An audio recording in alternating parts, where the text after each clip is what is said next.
इन 6 प्रश्नों का उत्तर दिया और कहा कि भागवत कथा के लिए 5 बातों का ध्यान रखना बहुत जरूरी होता है। जो व्यक्ति इन 5 बातों का ध्यान रख लेता है वो स्वयं भागवत रूप हो जाता है।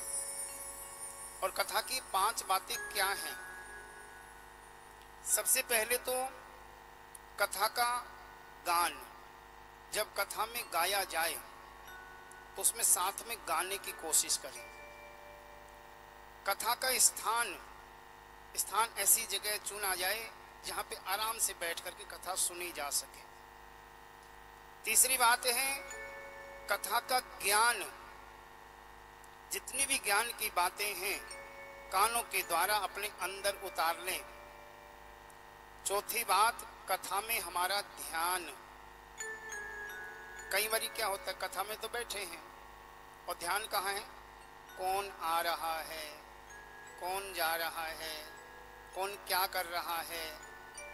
तो ध्यान अगर आपका उधर होगा तो कथा समझ में कैसे आएगी? कई बार तो किसी माता बहन ने अच्छी सी साड़ी पहन रखी है ना, तो बस उन्हीं को देखती रहेंगी। जब तक वो बैठ नहीं जाएंगी तब तक वो देखती रहेंगी उधर ही। ध्यान कथा में होना चाहिए।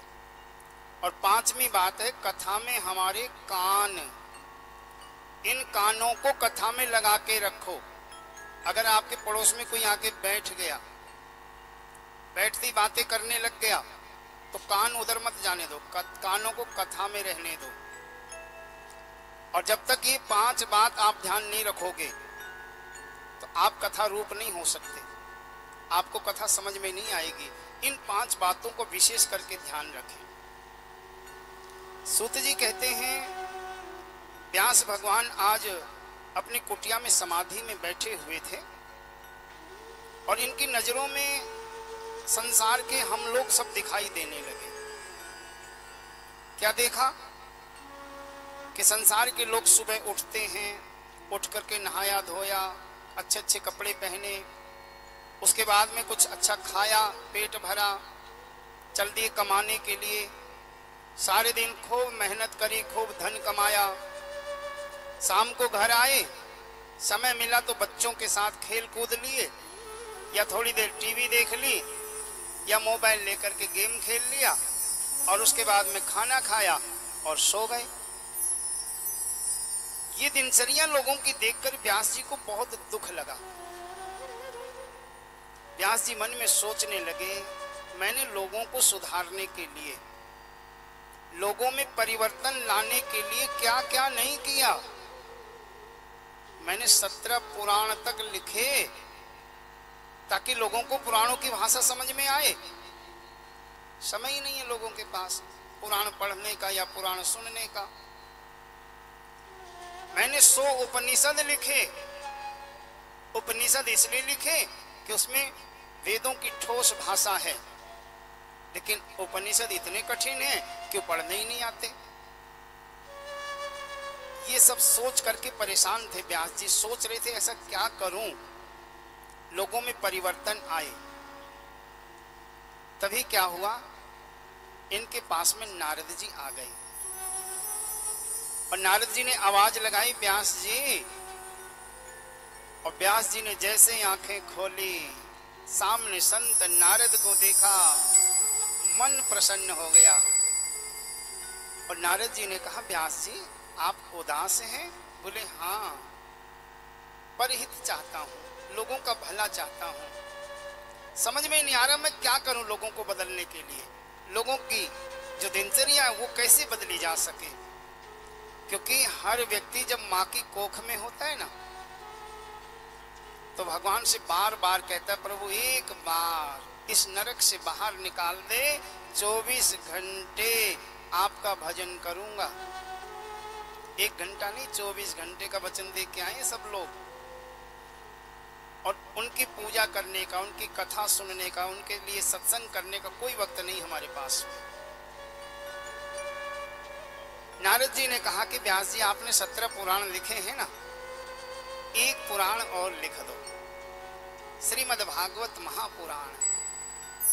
बोले इतना बड़ा पुराण, मैं तो बूढ़ा हो गया, इतना बड़ा पुराण कैसे लिखूंगा। बोले आप कर्म करो, फल तो अपने आप दे देता है वो। फल की इच्छा मत रखो, तुम कर्म करो बस। तुम कर्म करने के लिए स्वतंत्र हो, फल उसके हाथ में है। फिर व्यास जी ने कहा क्या करूं?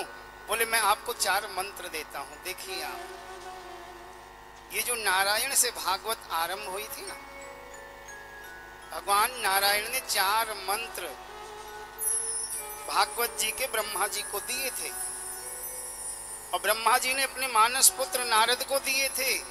आज वही 4 मंत्र नारद जी ने व्यास जी को दे दिए। इससे लिखो आप श्रीमद् भागवत महापुराण। और देखिए व्यास जी कितने विद्वान थे। नारद जी चले गए, व्यास जी ने श्रीमद् भागवत महापुराण लिखने के लिए कितनी मेहनत करी होगी।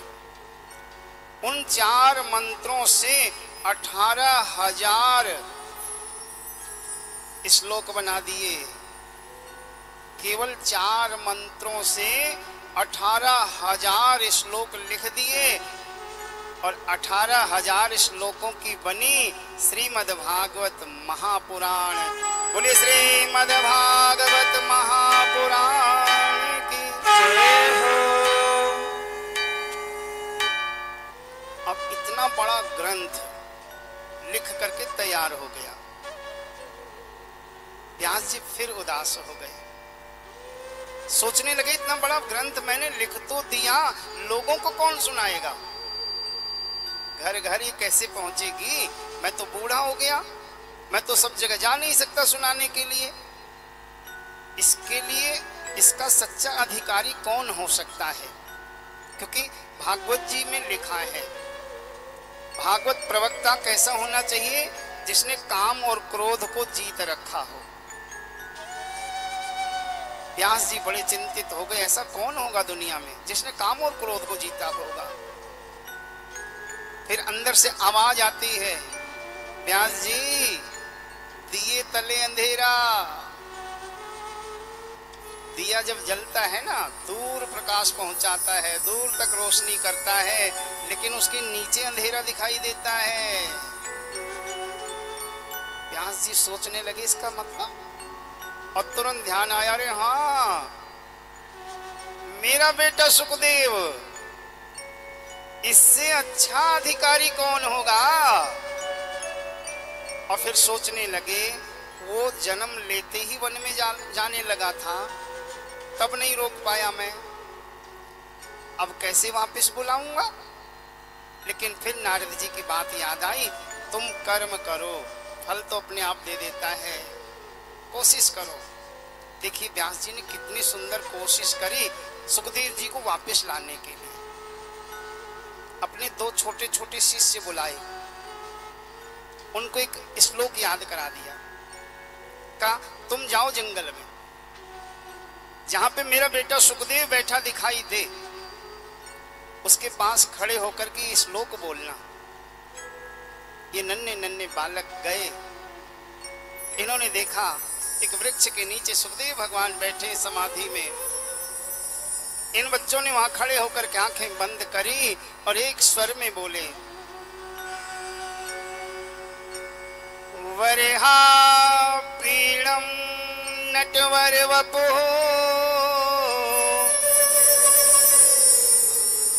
करेणयो करेणिकारा विप्रदवांसः कनक कपिसाम् वैजयन्तीं च मालाम्। केवल आधा श्लोक बोला और रुक गए। सुखदेव जी ने सुना, वरहा पीड़म नटवर वपुः। नट किसको कहते हैं? नाचने वाले को। और नटवर किसको कहते हैं? नचाने वाले को। नटवर वपुः। अरे इस जैसा नट, इस जैसा नाचने वाला कोई नहीं है, और इस जैसा नचाने वाला भी कोई नहीं है। नटवर वपुः कर्णयोः कर्णिकारम् इसके कानों में जो कुंडल लटक रहे हैं ना, वो बहुत चमक रहे हैं। और वैजयंतीम च मालाम, वैजयंती की माला पहनता है। इतना सुनते सुखदेव भगवान ने आंखें खोली, बच्चों की ओर देखा। आगे बोलो, बच्चों से बोले आगे बोलो। बोले हमें तो इतना ही आता है। इससे आगे का अगर सुनना है तो हमारे गुरुजी हैं व्यास भगवान, उनके पास में ऐसे ऐसे 18,000 श्लोक हैं। ये तो आधा था, चलो उनके पास। सुखदेव जी ने एक बार तो सोचा चलो, फिर धीरे धीरे आंखें बंद की, होंगे जाने दो, और फिर बैठ गए समाधि। इन बच्चों ने आकर के व्यास भगवान को बताया कि श्लोक सुन के आंखें खोल ली थी, कह रहे थे आगे बोलो। व्यास भगवान के रोंगटे खड़े हो गए। व्यास भगवान समझ गए मेरा बेटा जरूर आएगा।